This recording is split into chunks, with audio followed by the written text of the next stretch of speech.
Over 2,700 years ago, on the banks of the Tiber River, a small group of villages came together to form a city. That city would grow, fight, conquer, and rule over a massive part of the known world. It was called Rome. For centuries, Rome stood as a symbol of power, discipline, and ambition. It gave the world emperors, armies, laws, architecture, and ideas that still shape us today. But this great empire did not last forever. From kings to senators, to dictators and emperors, Rome's journey was full of war, betrayal, glory, and collapse.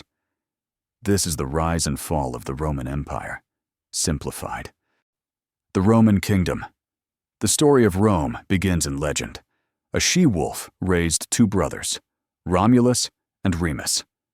After a bitter fight, Romulus killed his brother and founded the city of Rome in 753 BCE. At first, Rome was ruled by kings.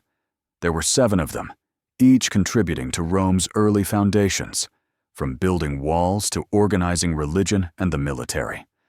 But the last king, Tarquin the Proud, became a tyrant. The Romans, tired of his cruelty, overthrew him around 509 BCE, ending the monarchy forever. They wanted no more kings. Instead, they created something new, a republic. The Roman Republic. Rome's republic was a government run by elected officials, mainly senators and 2 consuls. The people had a say, at least the wealthy citizens did. During this time, Rome expanded rapidly, first across Italy, then beyond. They fought brutal wars, especially against Carthage, Rome's great rival from North Africa. In the Punic Wars, Hannibal famously crossed the Alps with elephants, but Rome eventually won, destroying Carthage completely. However, success brought problems. Rich generals grew powerful. The poor became poorer. Corruption spread, and Rome's political system began to crack. The Republic fell into civil wars. Men like Julius Caesar, Pompey, and Crassus fought for power. The Roman Empire begins in 49 BCE. Julius Caesar marched on Rome and became dictator for life. But many feared he wanted to be king, and in 44 BCE, he was assassinated by senators, including his friend Brutus. Caesar's death didn't save the Republic. Instead, it led to more chaos. His adopted son Octavian, later known as Augustus, defeated his rivals and became the first Roman emperor in 27 BCE. The Republic was dead. The empire had begun. Under Augustus and the emperors who followed, Rome enjoyed a golden age called the Pax Romana, 200 years of relative peace, prosperity, and cultural growth. Rome built roads, aqueducts, amphitheaters, and temples. Its empire stretched from Britain to Egypt, and its population grew into the millions. But not all emperors were wise. Some, like Nero and Caligula, were infamous for madness and cruelty.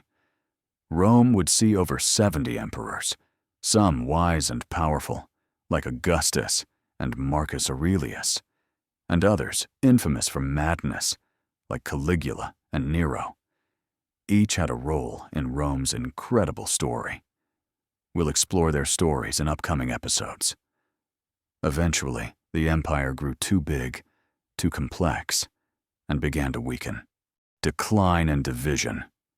From the 3rd century onward, Rome was constantly under threat, from civil wars, invasions, plagues, and economic collapse.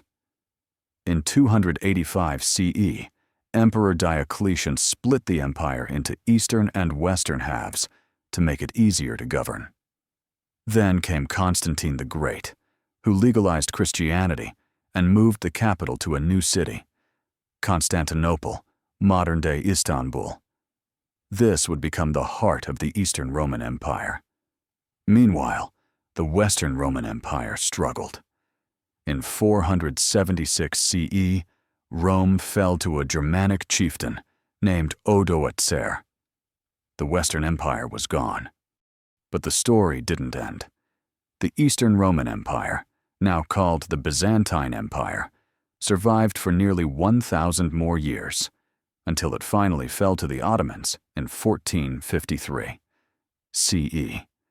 Rome may have fallen, but its legacy lived on, in law, architecture, language, literature, and most importantly, ideas about power, governance, and empire. Rome's journey from a small village to a mighty empire, and finally to dust, is one of history's most powerful stories. This was the short and simplified story from start to end. And this is just the beginning. In our next videos, we will explore each and every part with complete and simplified details, one by one.